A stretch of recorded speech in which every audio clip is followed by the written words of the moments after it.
Hey everyone, and welcome back on the channel. My name is Alex, and in today's video we are reviewing the Adidas Prime X2, the illegal shoe from Adidas. Why is it illegal? Because it comes with more than just one plate, but also, and maybe most importantly, it has 50 millimeters of stack height in the heel, making it illegal for elite runners, people who are racing for money. You and I, we can race in this shoe and it's gonna be absolutely fine. So you can take it for a marathon, and that's already to address a question that many of you asked. Speaking of that, this shoe was sent to us by Running Warehouse, and you can find a link in the description to Running Warehouse. If you're in the US and you can buy your shoes at Running Warehouse using our links, it does help the channel. Thanks for using them if you can and if you remember to do so. This review, just like the last one I think on the channel, or one of the last ones for the 1080 V13, is gonna be with your questions. Let's begin with the first one. How stable for a slow runner? It is not super stable, and I think the heavier you are, the more you will compress the foam medially and laterally, and the more you will feel that lack of stability. Not super stable, and yeah, we'll come back to the best use scenario for this shoe. But slow paces is not necessarily what I would choose it for. Is the size like the Boston 12 and Adios Pro 3? Yes, you should go half down if that's what you did on the other shoes. If true to size was fine on the other shoes, stay true to size. If I could pick it again, I would go half down on this one. Is the weight really worth it comparing to the last model? I think that the weight, you can feel it a bit more on this one, and as long as you don't want to have the extra bounce in the forefoot, which isn't that much of a great deal, I would say, you can go with the previous one. At least if weight is the concern, then yeah, previous one makes sense. Should I get it for marathon training? Are they good for marathon or other cheaper alternatives? I think it's a very good marathon shoe. When I ran at marathon pace with this shoe, I felt really good, and if I could, I would probably pick it for a marathon down the road. Marathon training, yes, as well. No, it's definitely a good marathon shoe. I mean, especially in that, 315 down to 245 range, you can get some benefits out of a shoe like this. Is it better than other shoes on the market? Yes, for some of them. Is it faster than some other shoes on the market? You definitely have faster shoes, mostly because they will be much lighter, and the likes of Adios Pro 3, Vaporfly and so on are faster or feel faster than this shoe.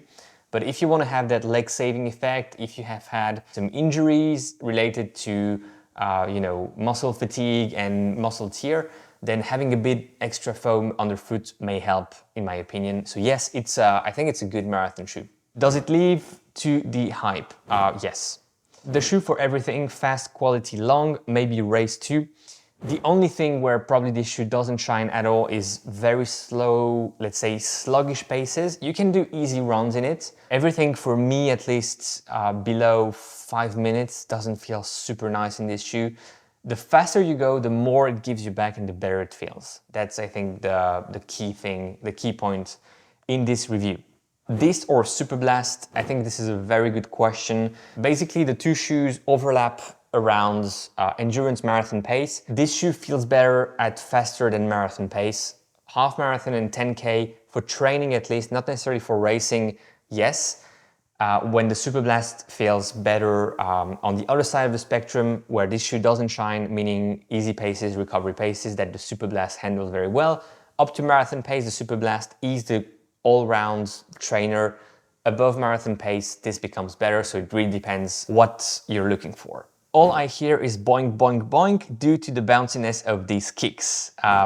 Yes. Best way to use this shoe and weight increase issue or not? Weight increase is not an issue, but it's noticeable.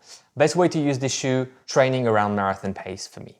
If I'm only buying one of Prime X versus Super Blast versus Super Comp Trainer, what do I buy? Let's remove Super Comp Trainer out of the way. I think it's not in the discussion between the three shoes. And if I had to pick, I would pick Super Blast. It's just a very, very solid option for me, especially because I mean, like many people, we train more towards the slower paces. We spend more time around the slower paces than around half marathon 10K pace. If I were to do only threshold work or like double thresholds from Monday to Sunday, then this would be my choice.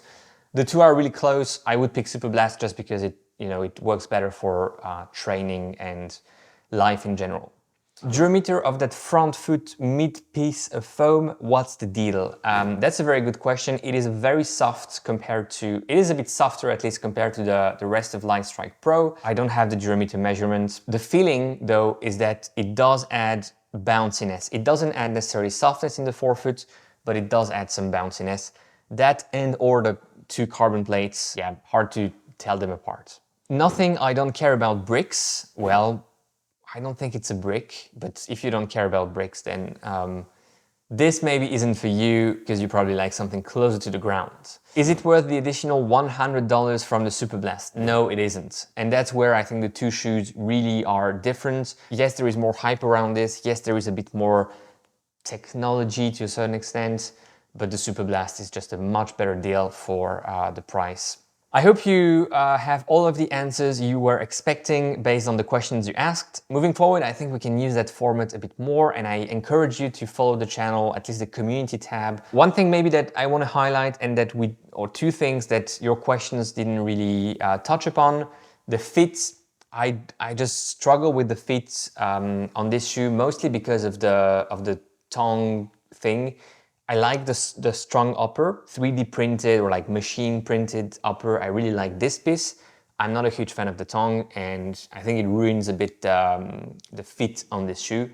Continental rubber is just perfect. As you can see, my shoe is super dirty. I was on the track last night with this shoe. The outsole doesn't betray you, which is a very, very good thing. Link in the description to runningwarehouse.com if you want to purchase this shoe. I hope you enjoyed this Q&A review thing. Let me know in the comments if you have other questions. Enjoy your run today, enjoy your ride, and go beyond your limits. I'll see you in the next one. Bye-bye, guys.